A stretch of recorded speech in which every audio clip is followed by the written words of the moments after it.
Good morning, नमस्कार, आदाब, सत श्री अकाल, वेलकम, सुस्वागतम सभी लोगों का।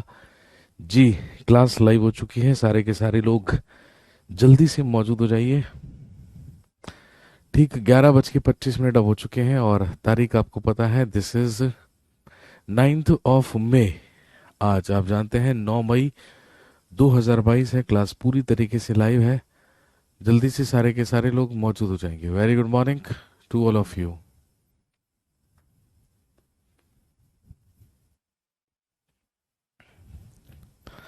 और सबसे पहले मुझे याद दिला दीजिए कि लास्ट क्लास में हम लोग क्या पढ़ रहे थे और उसमें हम कहाँ तक बात कर चुके थे और उसमें हम कहाँ तक पढ़ चुके थे, ये एक बार ही मुझे बता दीजिए।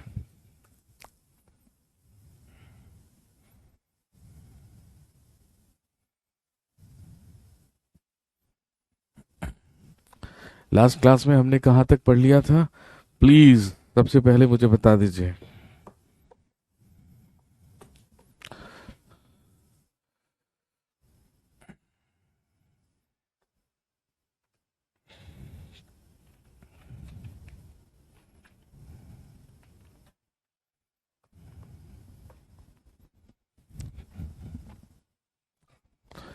इंस्क्रिप्शंस ऑफ अशोका, अशोक के अभिलेख। कहने का मतलब, लास्ट क्लास में हमने फिनिश किया था मौर्यन एम्पायर या मौर्य डायनेस्टी, और मैंने आपको बताया था कि जब हम अगली क्लास में मिलेंगे, हमारी अगली क्लास में मुलाकात होगी, तो हम बात करेंगे about the post Mauryan period या मौर्योत्तर काल के बारे में। चलिए फिर शुरू करते हैं। आप जानते हैं दिस इज एंशियंट इंडिया, हम पढ़ रहे थे प्राचीन भारत।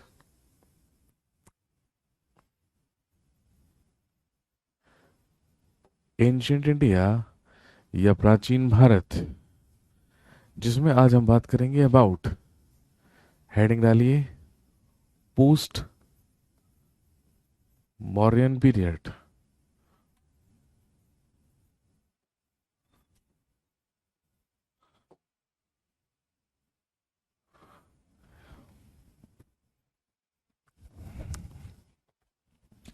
हेडिंग डालिए, post Mauryan period.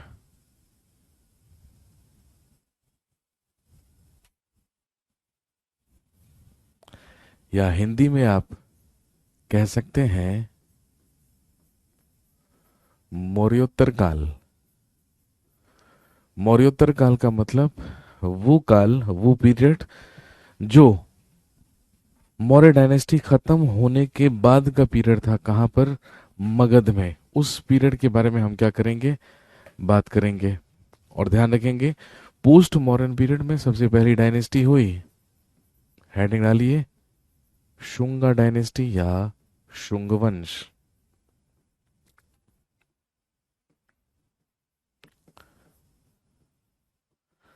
Shunga dynasty या शुंग वंश लगभग 185 ईसा पूर्व से लेकर 72 ईसा पूर्व तक, 185 ईसा पूर्व से लेकर 72 ईसा पूर्व तक मौर्योत्तर काल में सबसे पहला वंश हुआ। मौर्योत्तर काल में सबसे पहला वंश हुआ जो कहलाता है शुंगा डायनेस्टी या शुंग वंश। लिखेंगे सबसे पहला पॉइंट, लिखिए, this dynasty is considered as, this dynasty is considered as first Brahmin dynasty of India. लिखिए, इस वंश को भारत का प्रथम, इस वंश को भारत का प्रथम ब्राह्मण वंश कहा जाता है। This dynasty is considered as first Brahmin dynasty of India. इस वंश को भारत का प्रथम ब्राह्मण वंश कहा जाता है। And the founder of this dynasty, और इस वंश का संस्थापक हुआ, लिखेंगे पुष्यमित्र शुंग। पुष्यमित्र शुंग।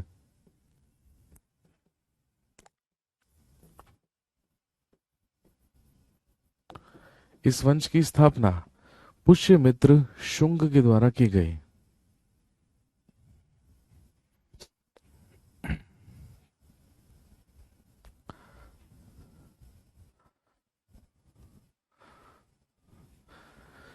अभी तक आप जानते हैं मगध की राजधानी हुआ करती थी पाटलिपुत्रा, क्योंकि मौर्य वंश में पाटलिपुत्र ही मगध की राजधानी हुआ करती थी। लेकिन पुष्यमित्र शुंग ने पाटलिपुत्र को नहीं बल्कि अपनी राजधानी विदिशा को बनाया।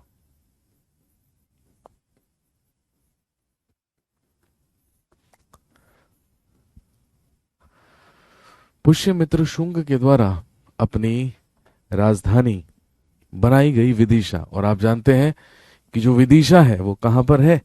एमपी मध्य प्रदेश में है विदिशा। एक मिनट रुकेंगे बस, अभी कंटिन्यू करते हैं।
जी वेलकम बैक।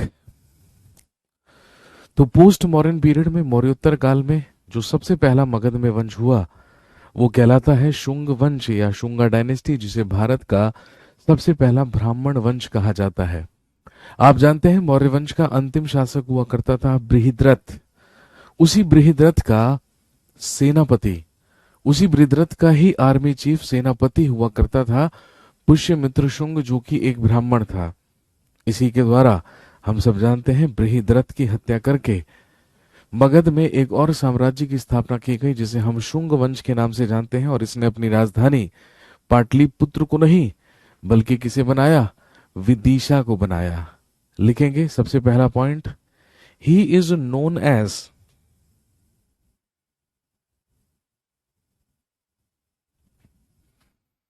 लिखेंगे he is known as the destroyer of Buddhism in India. लिखेंगे इसे भारत में बौद्ध धर्म का विनाशक माना जाता है।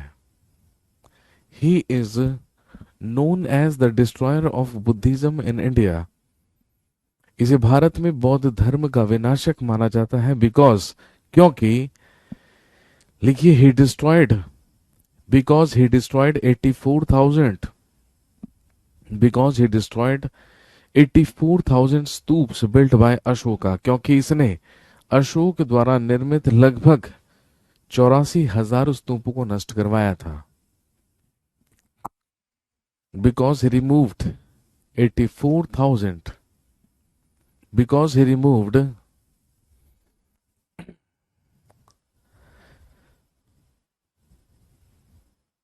because he destroyed 84,000 stupas built by Ashoka. क्योंकि इसने अशोक द्वारा निर्मित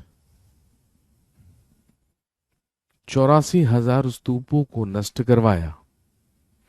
तो ऐसा कहा जाता है कि अशोक या मौर्य काल में निर्मित जितने भी स्तूप थे, उन सब स्तूपों को नष्ट कराने का काम किसके द्वारा किया गया? पुष्यमित्र शुंग के द्वारा किया गया। ध्यान रखेंगे, पुष्यमित्र शुंग के बारे में जानकारी का जो सोर्स है, जो स्रोत है, वो एक अभिलेख है जिसे क्या कहा जाता है? अयोध्या इंस्क्रिप्शन या अयोध्या अभिलेख।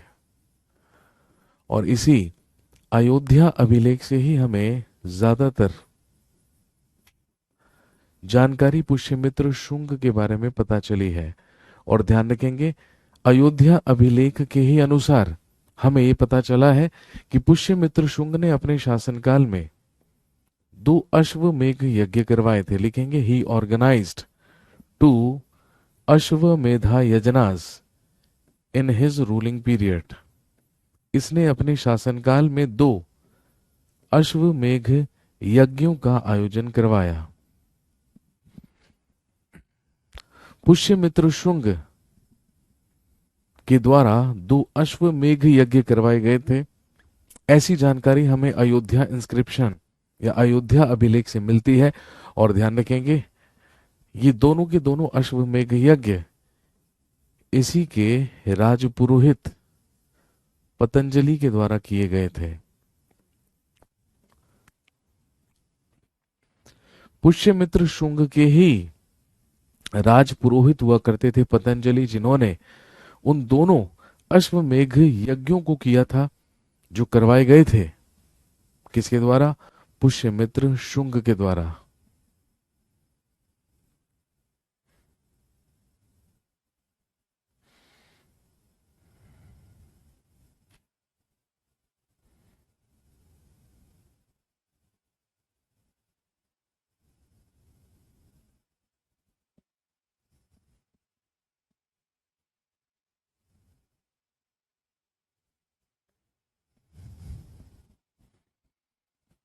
इसके बाद लिखिए, he was succeeded by his son. इसका उत्तराधिकारी इसका पुत्र हुआ जिसका नाम था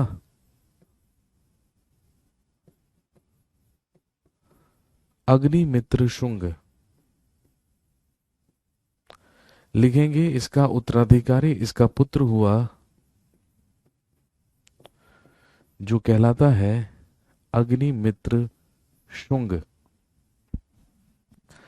पुष्यमित्र शुंग के बाद शुंग वंश में पुष्यमित्र शुंग के बाद शुंग वंश का अगला शासक किसी का पुत्र बना जिसका नाम अग्निमित्र शुंग था। और दोस्तों ध्यान रखेंगे, अग्निमित्र शुंग के बारे में जानकारी का भी हमारे पास केवल एक स्रोत है, जो कि गुप्त काल में लिखित एक नाटक है, एक ड्रामा है। और इस पुस्तक का नाम है, ध्यान रखेंगे, मालविकाग्निमित्रम।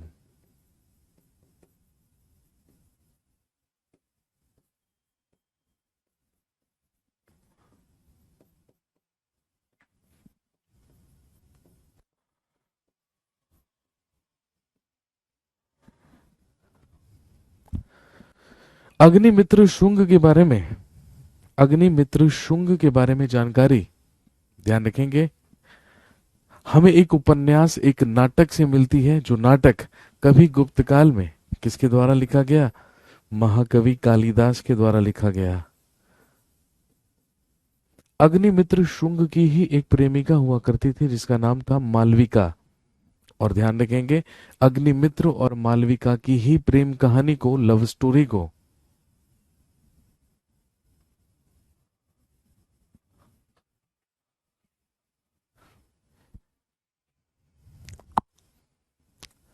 मालविका और अग्निमित्र शुंग की ही लव स्टोरी को एक नाटक के माध्यम से लिखा गया है महाकवि कालिदास के द्वारा, जो कब लिखा गया? गुप्त काल में या गुप्ता पीरियड में।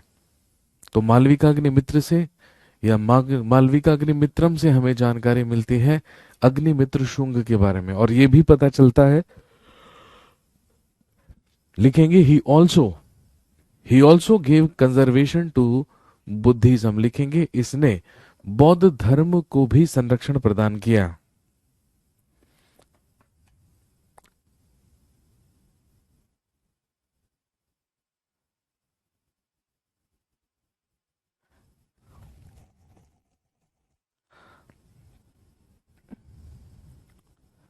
ही also gave conservation to Buddhism, लिखेंगे इसने बौद्ध धर्म को भी संरक्षण प्रदान किया। एंड, लिखेंगे and he renovated, and he renovated stupa of Sanchi, और इसने अपने शासनकाल में सांची के स्तूप की मरम्मत करवाई।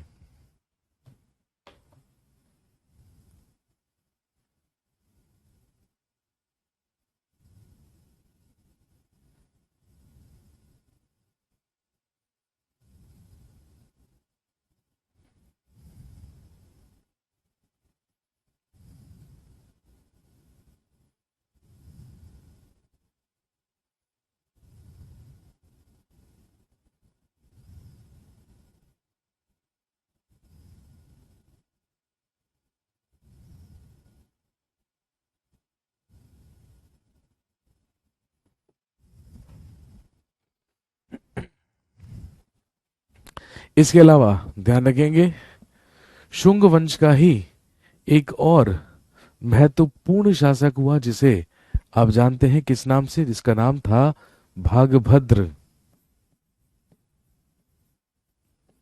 भागभद्र।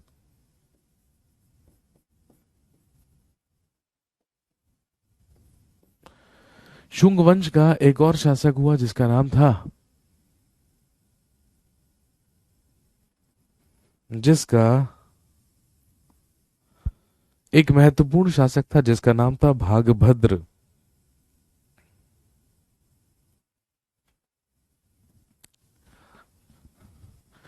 ध्यान रखेंगे भागभद्र के ही शासनकाल में एक इंडो ग्रीक रूलर हुआ करता था, यानी कि एक हिंद यूनानी शासक हुआ करता था जिसका नाम था एंटियालकीड्स।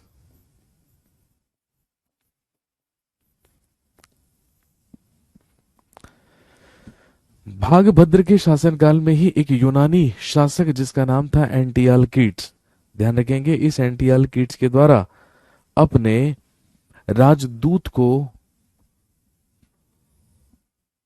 इसके दरबार में भेजा गया था, और ध्यान रखेंगे इसका जो राजदूत था उसका नाम था हेलियोडोरस।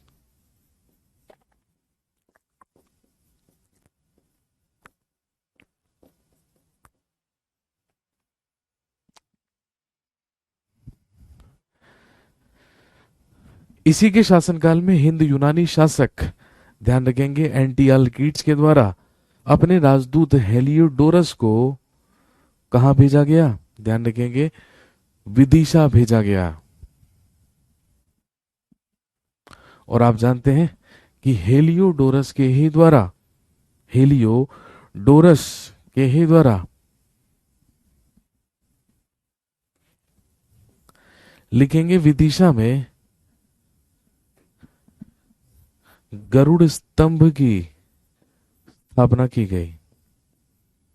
इसी ने विदिशा में एक गरुड़ स्तंभ की स्थापना की थी और इसने भागवत धर्म को अपनाया था, ऐसा माना जाता है।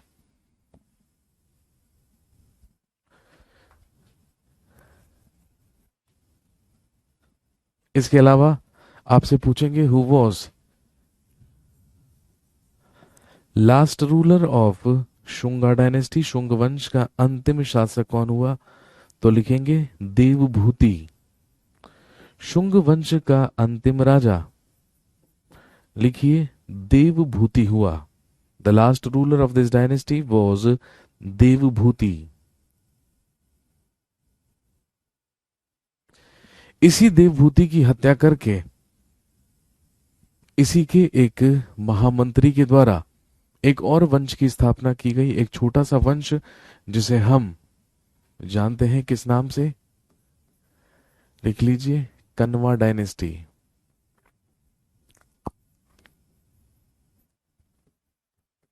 या कण्व वंश लगभग 72 ईसा पूर्व से लेके 28 ईसा पूर्व तक मगध में एक और राजवंश हुआ।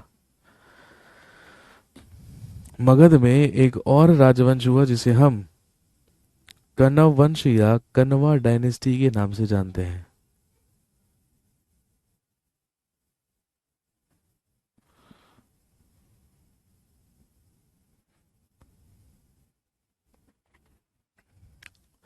एग्जाम पॉइंट ऑफ व्यू से इंपॉर्टेंट नहीं है, केवल शासक के नाम याद रखिए। The founder of this dynasty was a ruler named Vasudev. लिखेंगे इस वंश की स्थापना वासुदेव नामक शासक के द्वारा की गई थी। The founder of this dynasty was a ruler named Vasudev. इस वंश की स्थापना वासुदेव नाम के शासक के द्वारा की गई थी।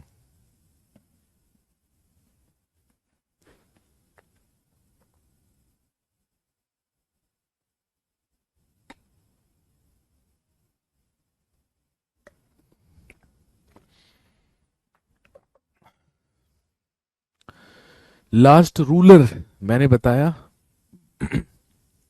शुंग वंश का अंतिम शासक देवभूति हुआ। मैंने लिखवाया देवभूति। इसी की हत्या करके मगध में कण्व वंश की स्थापना वासुदेव नाम के शासक ने की। और ध्यान रखेंगे लिमिटेड से पीरियड का क्या था, एक वंश था जो लगभग 72 ईसा पूर्व से लेके 28 ईसा पूर्व तक जिसने शासन किया। कहां पर? मगध में।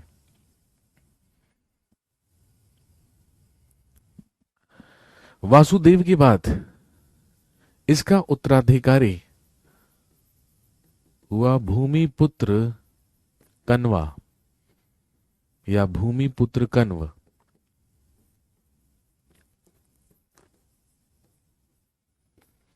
इसके बाद अगला शासक बना, केवल रूलर्स के नाम याद रख लीजिएगा, नारायण कण्वा या नारायण कण्व।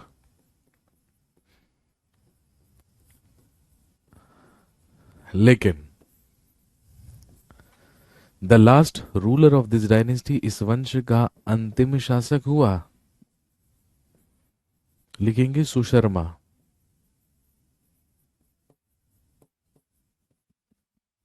इस वंश का अंतिम शासक हुआ सुशर्मा। हेलियोडोरस कौन सा रिलीजन अपनाया था? भागवत धर्म। भागवत धर्म को अपनाया था हेलियोडोरस ने और उसने विदिशा में गरुड़ स्तंभ की स्थापना करवाई थी। इस वंश का अंतिम शासक हुआ सुशर्मा, जो कि एक बेहद अयोग्य और डरपोक शासक था।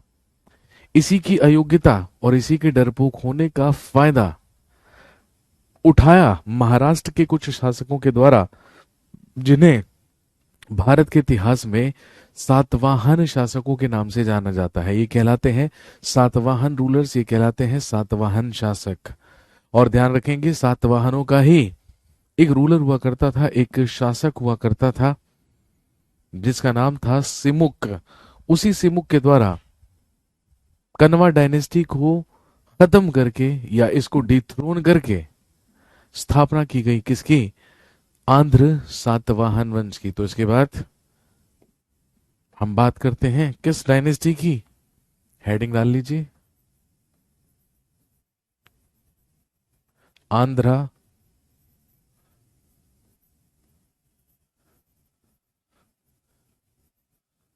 सातवाहना डायनेस्टी।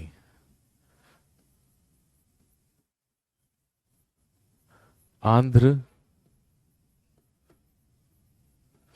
सातवाहन वंश।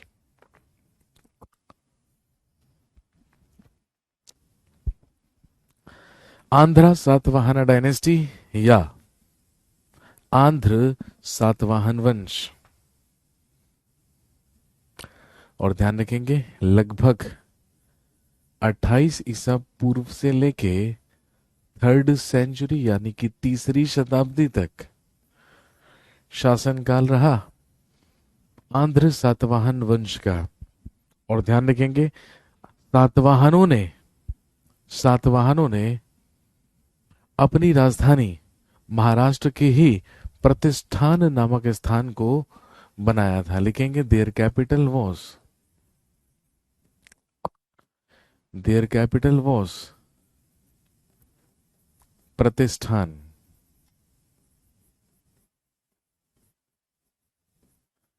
इनकी राजधानी महाराष्ट्र का प्रतिष्ठान नामक स्थान हुआ करती थी। देयर कैपिटल वॉज प्रतिष्ठान।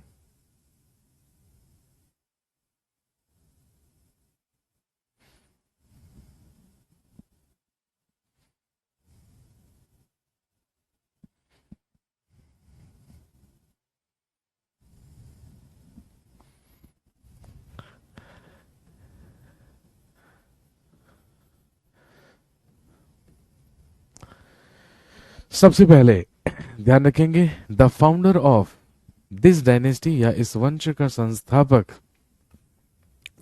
हुआ सिमुक।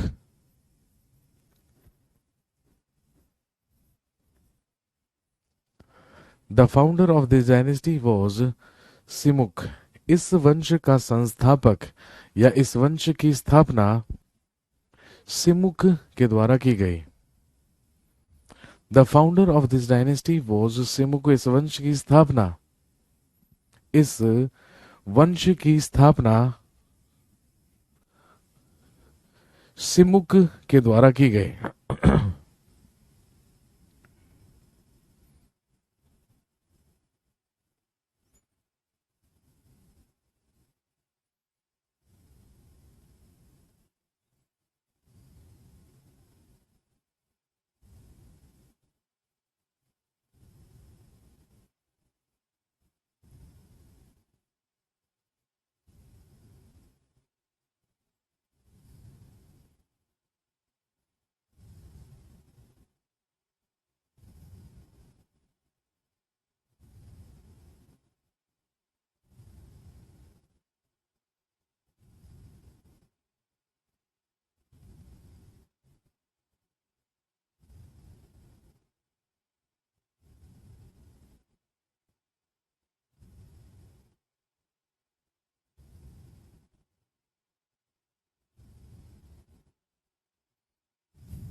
सातवाहन वंश की स्थापना सिमुक के द्वारा की गई थी।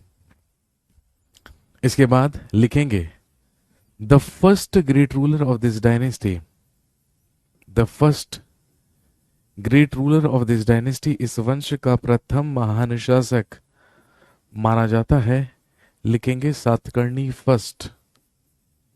सातकर्णी प्रथम। The first great ruler of this dynasty was Satakarni first या सातकर्णी प्रथम। इसके बाद the second great ruler of this dynasty was Hala. इस वंश का दूसरा महान शासक हुआ हाल। और ध्यान रखेंगे, हाल के ही द्वारा एक प्रसिद्ध पुस्तक लिखी गई जिसका नाम था गाथा सप्तशती।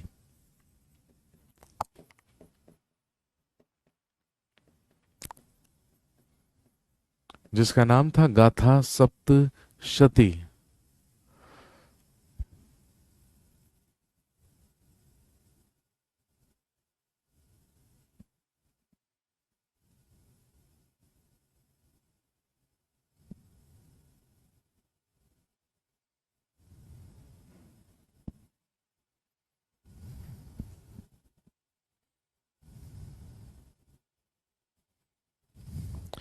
इसके बाद ध्यान रखेंगे the greatest ruler of this dynasty was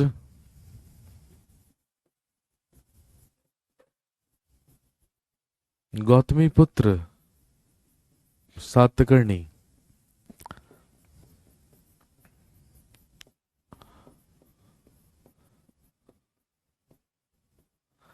इस वंश का सबसे महान शासक इस वंश का सबसे महान शासक ध्यान रखेंगे माना जाता है गौतमी पुत्र सातकर्णी, क्योंकि सबसे ज्यादा महान है। इसका शासनकाल याद कर सकते हैं 106 ईस्वी से लेके 130 ईस्वी तक, और ये भी ध्यान रखेंगे he was 23rd ruler of this dynasty. ये इस वंश का 23वां शासक था। इसी को इसी को सातवाहनों का सबसे ज्यादा महान शासक माना जाता है।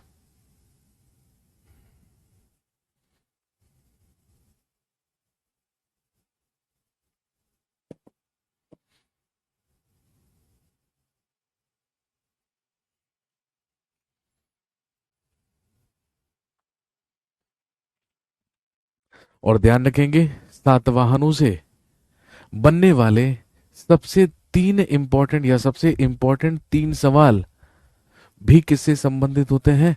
गौतमी पुत्र सातकर्णी से ही संबंधित होते हैं। जैसे आपसे पूछेंगे पहला सवाल, बताइए भारत के इतिहास में शीशे के सिक्के चलवाने वाले प्रथम शासक कौन माने जाते हैं? तो ध्यान रखेंगे सातवाहनों के ही द्वारा भारत में सबसे पहले चलवाए गए, लिख लीजिए, शीशे के सिक्के।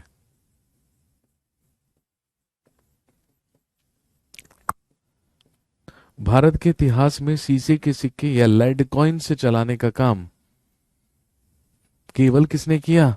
सातवाहनों ने किया।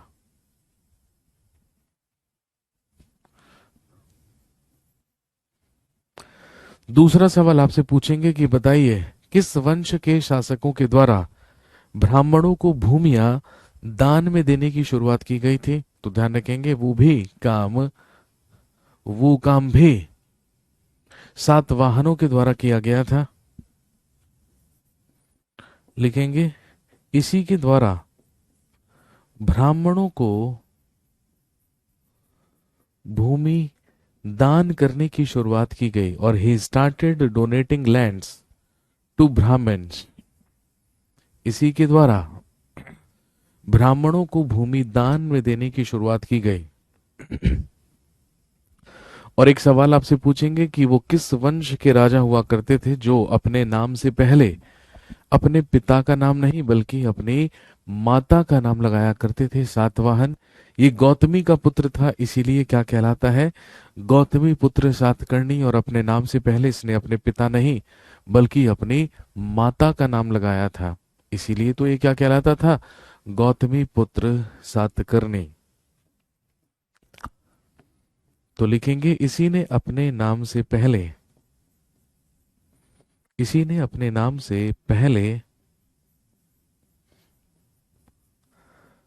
अपनी माता का नाम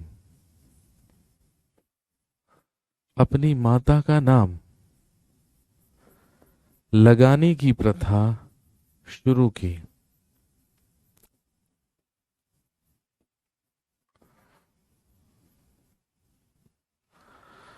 इसी के द्वारा अपने नाम से पहले अपनी माता का नाम लगाने की प्रथा शुरू की।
इसके बाद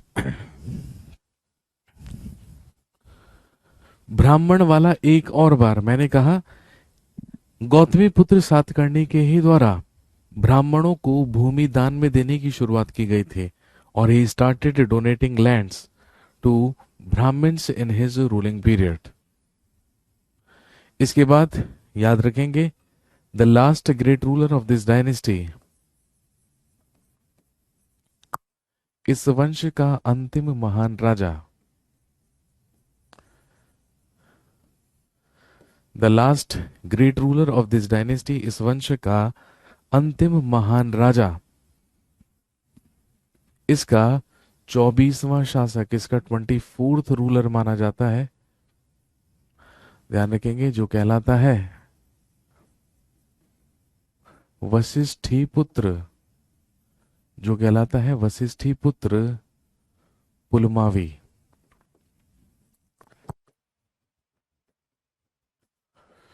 जो वशिष्ठी पुत्र पुलमावी कहलाता है,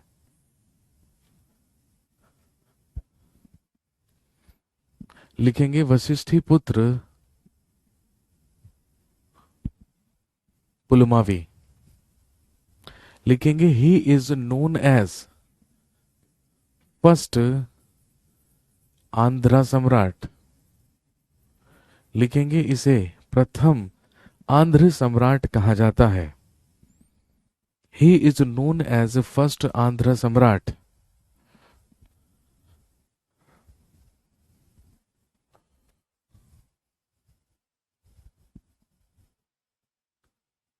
इसे प्रथम आंध्र सम्राट कहा जाता है, और क्यों, लिखेंगे because he attacked and conquered the region of Andhra, क्योंकि इसके द्वारा आंध्र क्षेत्र पर आक्रमण करके, क्योंकि इसके द्वारा आंध्र क्षेत्र पर आक्रमण करके उस पर अधिकार किया गया था, और क्योंकि वशिष्ठी पुत्र पुलमावी के ही द्वारा आंध्र क्षेत्र पर अधिकार करके उसे सातवाहनों के साम्राज्य में मिलाया गया था, इसीलिए इस वंश को भी क्या कहा जाने लगा, ये कहलाने लगा आंध्र सातवाहन वंश, आंध्र सातवाहन डायनेस्टी। और इसके बाद याद रखेंगे, the last ruler of this dynasty was, the last ruler of this dynasty was Pulumavi third, इस वंश का अंतिम शासक हुआ पुलमावी तृतीय। Pulumavi third was the last ruler of this dynasty, इस वंश का अंतिम शासक पुलमावी तृतीय हुआ। लेकिन आप जानते हैं कि पोस्ट मॉडर्न पीरियड में, मौर्योत्तर काल में, इन तीन राजवंशों के अलावा कुछ विदेशी आक्रमण भी भारत में हुए, जिसमें हम इंडो ग्रीक्स के बारे में पढ़ेंगे, शकों के बारे में पढ़ेंगे, कुषाणों के बारे में पढ़ेंगे। तो उनका भी जो टाइम पीरियड रहा वो मौर्योत्तर काल ही रहा, वो पोस्ट मॉडर्न पीरियड ही रहा, ठीक है। लेकिन वो मौर्योत्तर काल में जो विदेशी आक्रमण हुए थे उनके बारे में हम कल बात करेंगे, ठीक है। आज की क्लास में भाई थोड़ा जल्दी छोड़ रहा हूँ क्योंकि मेरी तबीयत ठीक नहीं है, इसी वजह से मैंने पॉलिटी वाली क्लास भी क्या करवाई थी, ऑफ करवाई थी। आपकी पॉलिटी की क्लास जो थी वो शेड्यूल में थी, लेकिन वो मैंने ऑफ करवा दी थी, ठीक है ना। तो मैं आज की क्लास जल्दी छोड़ रहा हूँ और उसके लिए मैं थोड़ी सी माफ़ी भी चाहता हूँ आपसे। कल आपसे दोबारा से मुलाकात होगी। कल हम पोस्ट मॉडर्न पीरियड में होने वाले विदेशी आक्रमणों के बारे में बात करेंगे, और कल ही हम शुरू करेंगे गुप्ता डायनेस्टी या गुप्त वंश या गुप्त काल, ठीक है। तो आज भाई थोड़ा सा ही रहने देते हैं, ठीक है, और थोड़ा सा मैं रेस्ट करना चाहता हूँ, तो इस वजह से थोड़ा सा आज एनर्जी आपको कम भी लग रही होगी, ठीक है। चलिए कल आपसे मुलाकात होती है। Thank you very much, have a nice day.